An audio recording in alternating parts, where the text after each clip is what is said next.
Hello दोस्तों, आपका हमारे चैनल कहानियों की रानी रिया में आपका स्वागत है।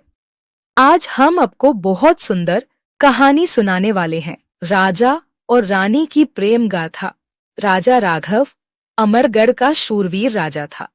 यश, बल और बुद्धि तीनों में निपुण, परंतु उसके जीवन में एक खालीपन था, सच्चे प्रेम की तलाश। एक रात उसने स्वप्न में एक रूपवती कन्या को देखा जो फूलों के बीच राधा की तरह नृत्य कर रही थी। दूसरे राज्य चंद्रगढ़ की राजकुमारी मीरा, रूपवती, विदुषी और करुणामयी। उसका सौंदर्य केवल बाहरी नहीं, भीतर भी था। वह प्रतिदिन मंदिर जाती, जनसेवा करती और शास्त्रों में रुचि रखती। एक बार दोनों राज्यों के बीच युद्ध रोकने के लिए एक शांति सम्मेलन आयोजित हुआ। वहीं पहली बार राघव और मीरा आमने सामने आए। मीरा की आंखों में गहराई थी और राघव की मुस्कान में अपनापन। पहली ही नजर में दोनों एक दूसरे को पहचान गए।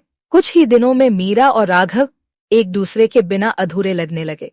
उन्होंने बागों में मिलना शुरू किया, शास्त्रों पर चर्चा की और संगीत संध्याओं का आनंद लिया। प्रेम गहराने लगा। मीरा के पिता राजा सम्राट देव इस रिश्ते के विरोध में थे। वे नहीं चाहते थे कि उनकी बेटी किसी दूसरे राज्य में विवाह करे। मीरा को महल में कैद कर लिया गया और राघव को चेतावनी भेजी गई।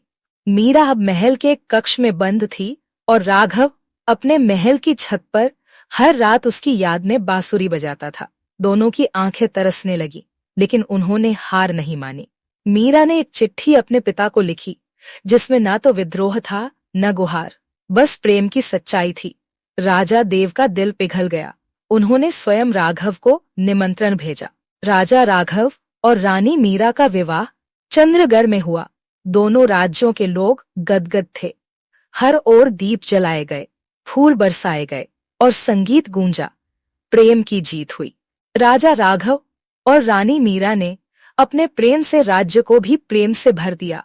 वे जीवन भर साथ रहे, एक दूसरे की आत्मा बनकर। आज भी अमरगढ़ में उनकी प्रेम गाथा सुनाई जाती है। ऐसे और वीडियोस देखने के लिए हमारे चैनल को लाइक न सब्सक्राइब करें और हाँ, बेल आइकन को दबाना न भूलें।